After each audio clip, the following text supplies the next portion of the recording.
जब प्राप्त तुम्हें सब तत्व यहाँ, फिर जा सकता है सत्व कहाँ। तुम सत्व सुधा रस पान करो, उठ के अमृत विधान करो। दौरूप रहो भव कानन को, न रहो न निराश करो मन को। प्रस्तुत पंक्तियों का आशय है कि तुम्हारे यहाँ सब तत्व अर्थात साधन उपलब्ध है। वह सत्व जिसे तुम प्राप्त करना चाहते हो वो कहाँ जा सकता है। तुम उठकर अपने कर्मों के बल पर अमृत को प्राप्त करो और आग की भांति तेजस्वी बनकर संसार में रहो और कर्म करते रहो, कभी निराश मत हो। निज गौरव का नित्य ज्ञान रहे, हम भी कुछ है यह ध्यान रहे। सब जाए अभी परमान रहे, मरणोत्तर गुंजित गान रहे। कुछ हो न तजो निज साधन को, न रहो न निराश करो मन को। कुछ काम करो कुछ काम करो, जग में रह कर कुछ नाम करो। कवि इन पंक्तियों में हमें यह संदेश दे रहे हैं कि हमें हमेशा अपने गौरवपूर्ण परंपरा और इतिहास का ज्ञान और ध्यान होना चाहिए। हम किसके वंशज हैं, किसके प्रतिनिधि हैं, हमें अपने गौरवपूर्ण परंपरा को कलंकित नहीं करना चाहिए। हमें अपने गौरव के प्रति हमेशा जागृत और सचेत रहना चाहिए कि हम भी कुछ है, हमारा भी कुछ अस्तित्व है और हमें अपने अस्तित्व और स्वाभिमान पर आंच नहीं आने देना चाहिए, ताकि मरने के बाद भी लोग हमें याद कर सकें, हमें याद रख सकें और हमसे प्रेरणा ले सके। प्रभु ने तुमको करदान किए, सब वांछित वस्तु विधान किए। तुम प्राप्त करो उसको न हो, फिर है यह किस का दोष कहो। समझो न अलभ्य किसी धन को, न रहो न निराश करो मन को।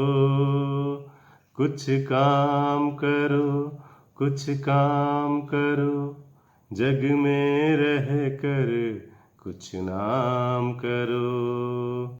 दोस्तों, कविता के इस भाग का अर्थ है कि ईश्वर ने हमें हाथ दिए, पैर दिए, बुद्धि दी, विवेक दिए, वो सारी चीज़ें बनाई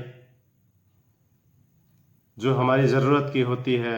हम अपने कर्म के द्वारा, मेहनत के द्वारा, परिश्रम के द्वारा उन सारी चीज़ों को प्राप्त कर सकते हैं। कुछ भी हमारे लिए अलभ्य नहीं है जो हम प्राप्त न कर सकें। अगर हम सदैव कर्मशील बने रहें, कर्मठ बने रहें, तो हम संसार की किसी भी वस्तु को प्राप्त कर सकते हैं। तो हमें अपने बुद्धि, विवेक और मेहनत के द्वारा उन चीज़ों को पाने का प्रयास करना चाहिए, लेकिन अहंकार नहीं करना चाहिए। किस गौरव के तुम योग्य नहीं, कब कौन तुम्हें सुख भोग्य नहीं। जन हो तुम भी जगदीश्वर के, फिर दुर्लभ क्या उनके जन को। न रहो न निराश करो मन को।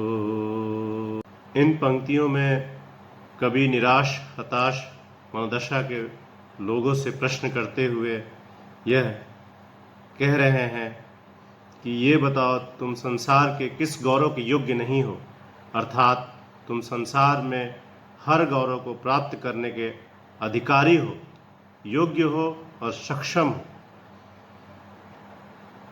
तुम्हें निराश होने की आवश्यकता नहीं है, तुम्हें अपने आप को दीनहीन समझने की आवश्यकता नहीं है।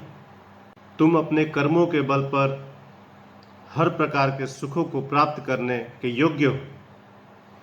कर्म करते रहो, आलस्य का त्याग करके सतत कर्म करते रहो, उद्यमी बनो।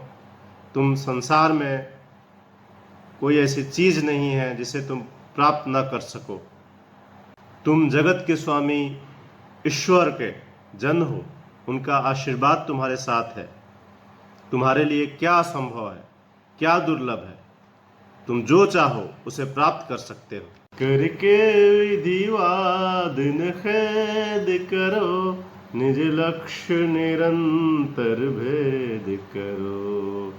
बनता बस उद्यम ही विधि है, मिलती जिससे सुख की निधि है। समझो धिक निष्क्रिय जीवन को, नर हो न निराश करो मन को। कुछ काम करो, कुछ काम करो। यहाँ गुप्त जी हमें ये बता रहे हैं कि हमें अपने लक्ष्य की ओर दृढ़तापूर्वक आगे बढ़ते रहना चाहिए। हमें भाग्य और ईश्वर का दोष देकर खेद प्रकट नहीं करना चाहिए और भाग्य के नाम पर प्रलाप नहीं करना चाहिए।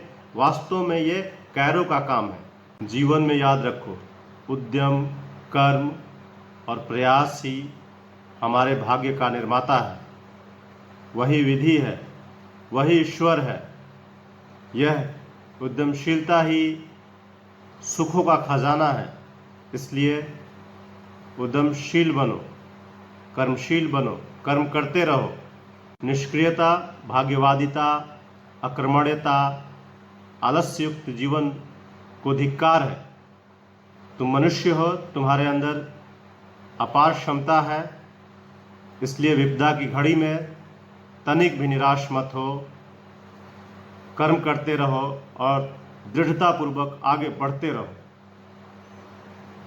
तुम इस संसार में कोई ऐसी चीज नहीं है जिसे प्राप्त नहीं कर सकते।